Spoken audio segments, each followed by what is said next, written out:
Hi guys, so here's the tutorial on how to wrap your money bouquet. This is after the money bouquet has been done. So you see that middle line, it is very important. That is what is going to guide us today.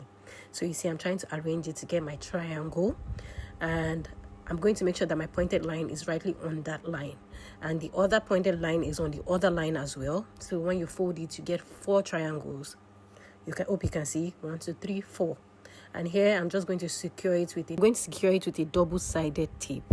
So when you have to secure it very well so it doesn't move. If you have a stapler, that's fine as well. So here's me using another color of wrapping sheet, so you can see again.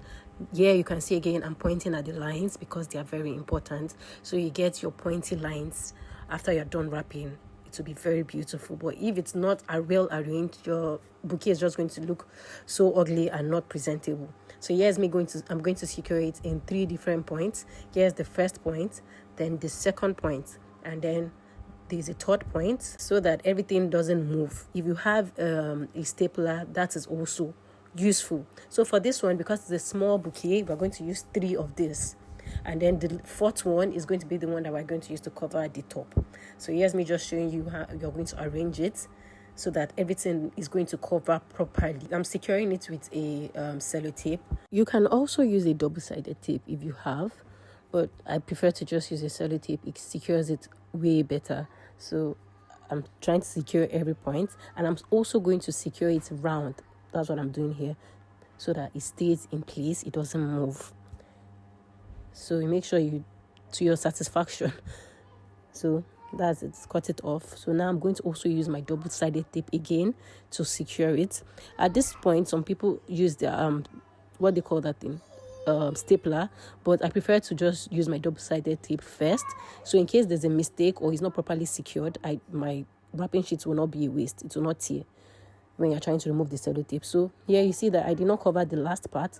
This is so that when I lift it up, the flower wrap doesn't fall off or anything. Here is me securing it properly as it's standing up. That's why the third time I did not secure it. So I'm going to do it over again so that you can properly understand what I did there. And here is the 4th paper. You see, what's this? This flower wrap.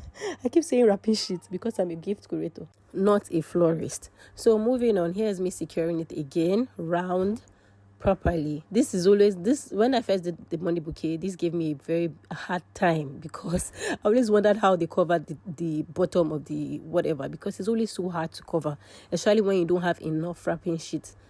So here you see how beautiful that is. So here's me just showing you a clip of how I wrapped the money. So here is the simple way. I have 2 ways of which I wrap money, but this is the one I went with. So that's it. So moving on, why am I still showing this clip? Anyway, that's it. So moving on, I'm just going to wrap just the way I did the previous one. Just put the the flower wrap all over it, then secure it again. And you see, I put the money at the edge of my table so that I can get all the angles properly. When you put it on the distance like that without putting it on the edge, you don't get it to lay so flat.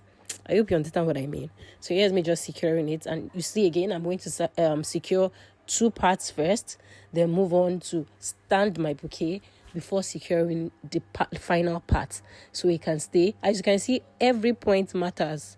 So here's me securing. Now you see I left the last one to secure it properly. This way your sticks will not show, nothing will show. And here is me, I've covered it because previously I showed you how I covered it. And that's it. Hope you enjoyed this video. See you guys in the next one.